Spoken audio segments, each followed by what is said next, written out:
What's up everybody, Austin Kruchek here, and today we are talking about split screen video. Now, given the state of the world and our lack of ability to travel right now, we've seen a surge in split screen videos popping up all over the internet. I was fortunate enough to be asked by Chad LB to work on his Chad LB virtual big band video, and this video actually got a lot of press. We made it onto the Good Morning America pop news segment, so that was pretty cool. Now that's pretty great press, but we didn't know after the fact how many messages and emails we would get asking how we created this video. What program did we use? Was it live? Was it edited after the fact? Now what a lot of you might not know is the amount of work it takes to make a video like this and coordinating all of the moving parts. For this specific video, each musician had a mic, a digital audio workstation, and an interface to record themselves, all while shooting a vertical video on their cell phone. So what we're gonna do today is break down a little bit of that process and see how we made this video. Specifically, we're gonna take a look at an 8 square grid, 4 across and 2 top and bottom,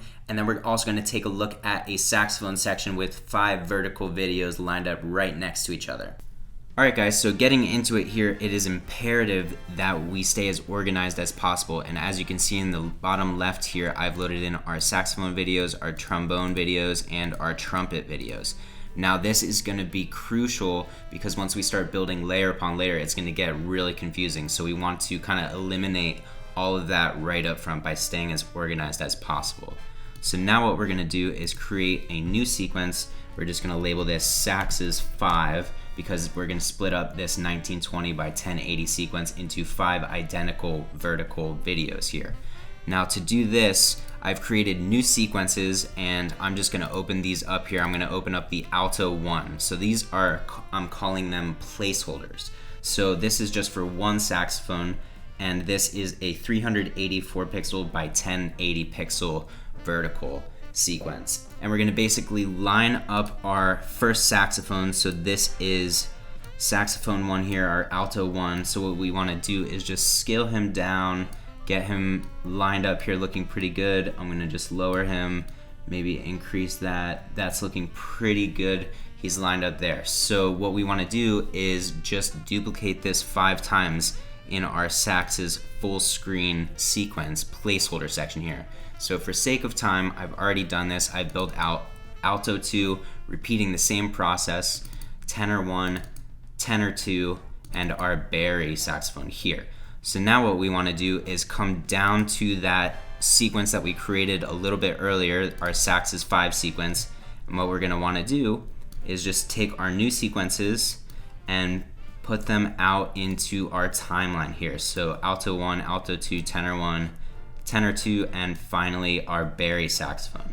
So now what we do is take our alto 1. Our alto 1 is always in a big band setting directly in the middle of the saxophone section. So we're going to start with alto 2 here. We're just going to move his sequence over. We're just going to line him up here. That's looking pretty good to me. Now next to him, flanking all the way on the outside, is our tenor 1. So we're just going to line him up as well. That's looking pretty good to me.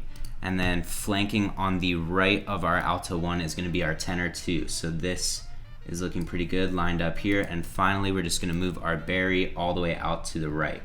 So now everybody is in line here, but one thing that we haven't done is lined up the audio.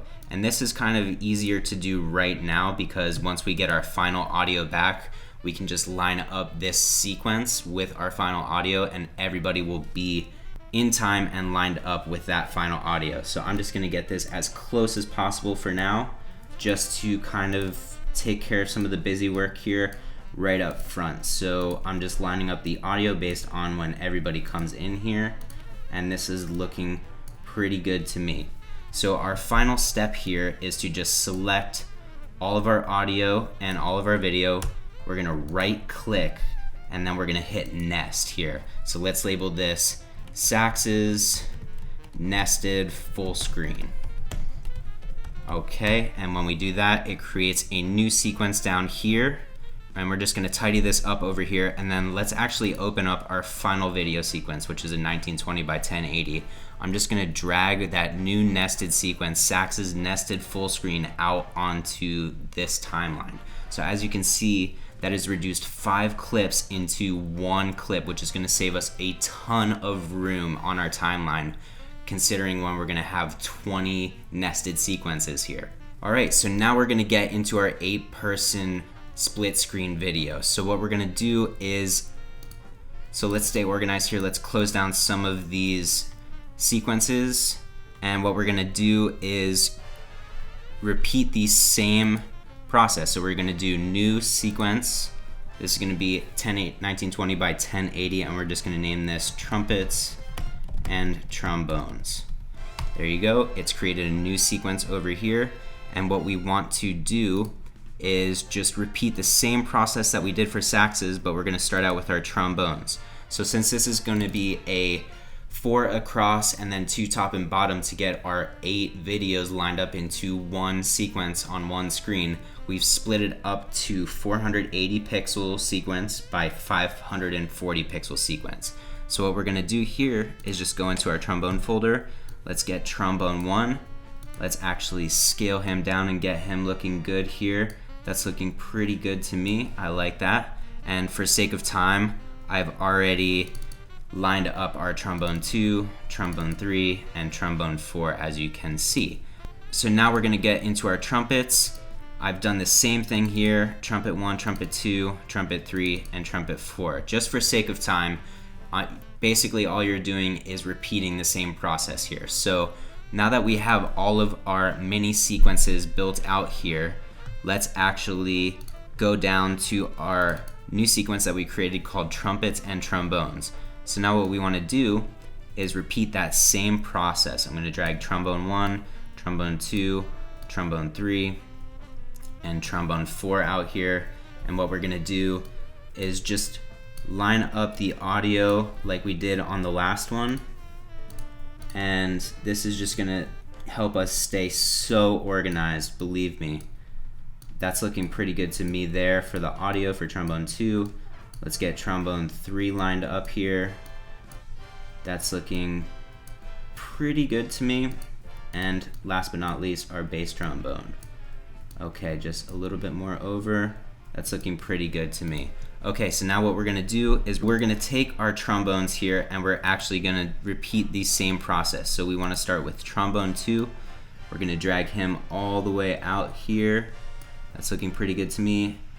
All the way down. Now this is a traditional big band setup where trombone 2 is out all the way on the left. Trombone 1 is right next to him. That's looking good to me. Trombone 3 flanking trombone 1.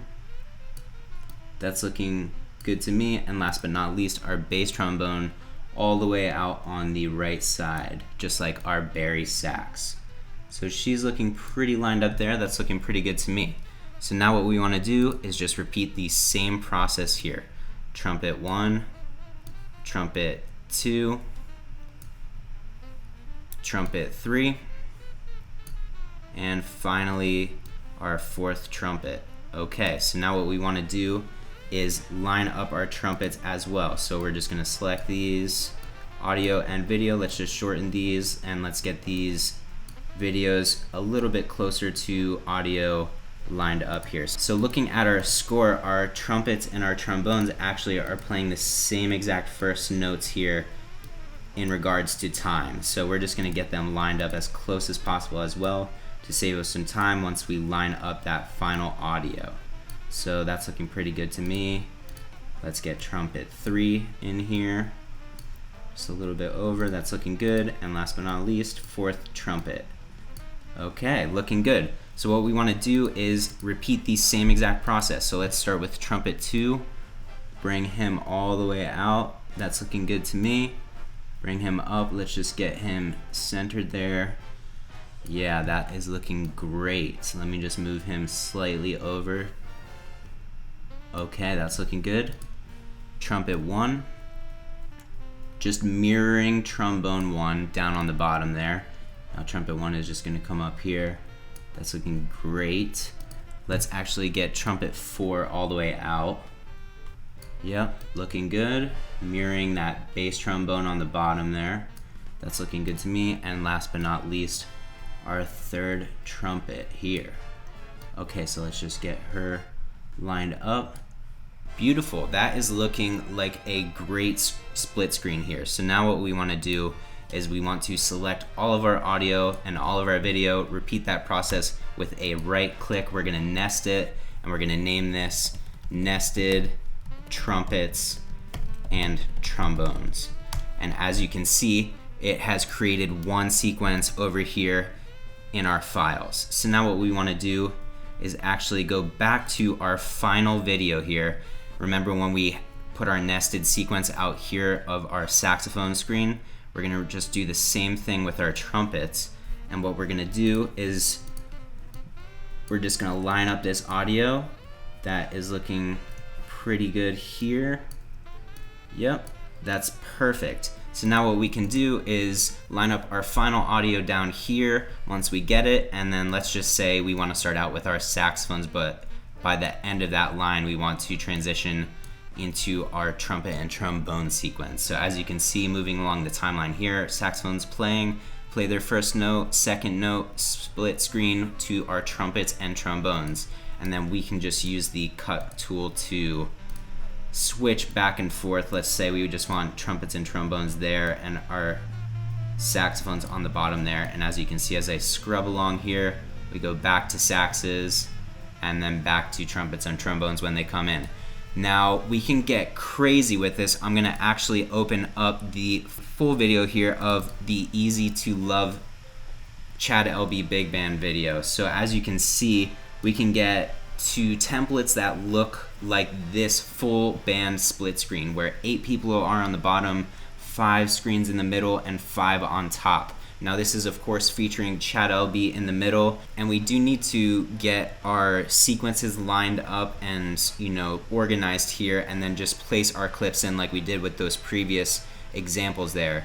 But you can get as creative as possible with this, just go crazy. Check out some of the examples that I put up before. There are unlimited possibilities here, and it's really just up to your imagination. So this is this final screen that I created for our Easy to Love Big Band video here. And as you can see in the timeline here, our final audio is this green one right down here. I'm highlighting it in my timeline here, and the way that I set up this entire project is my saxophones are in green, my trumpets are in blue, my trombones are in purple, my rhythm section is pink, full big band screen is blue here, and then my Chad screen right here is just a full screen of him in brown, and then we just have some graphics up top there. Now this is where you can get as creative as you want. I've cut between so many different scenes here. As you can see, I'm just gonna scrub along slowly. We have all of these different layouts, and I really think this enhances the video, enhances the arrangement, and really makes it pop visually. So I'm just gonna leave you guys with that, and that is a tutorial of how I created some of these sequences here for the Chad LB Virtual Big Band Easy to Love. Alright, so getting into a little bit of the logistics behind organizing a video like this, we actually had a custom arrangement done of Easy to Love by Stephen Feifke, and he sent out all of the parts to every single member via Dropbox and a click track along with a MIDI file. So what we did first was track bass, then we tracked drums, then we put both of those together, sent that out. Our piano and guitar were then tracked next, so we have our full rhythm section, and that is the core of any big band. So then once we had those, we put them all together in a file, sent that out. We tracked our lead horns, trumpet 1, trombone 1, and alto 1. That was sent back. We incorporated those into the mix, so now we have rhythm section and our lead horns. A new mix was sent out to the rest of the horns. Rest of the horns recorded, sent back all of their tracks. We incorporated that. Now we have the full big band done and a rough mix cut, and then that was sent out, and Chad recorded his final audio to that. That was sent back and then goes through a couple of mixes until we have a final audio that we can line up with our final video there. So lots of moving parts there, but that is basically how this whole thing was organized and how you can organize it with your own projects. Alright, so I hope you guys learned a little bit about split screen videos today. Hope you guys can take away some skills and start applying them to your own videos. If you guys like this video, please show some love to the like button, as this is my very first YouTube video. I have a few more series planned to be coming out very soon, so definitely check back for that. As most of you know, I do content creation and music management for a few artists in the music industry. So if you guys have any questions about that or have any suggestions on future topics that you would like covered, please leave a comment in the comment section below. Now, I did create some free split screen templates that you guys can download at my website. I'll link that in the description below as well. All right, that's it for me, guys. I'll see you in the next one. Peace.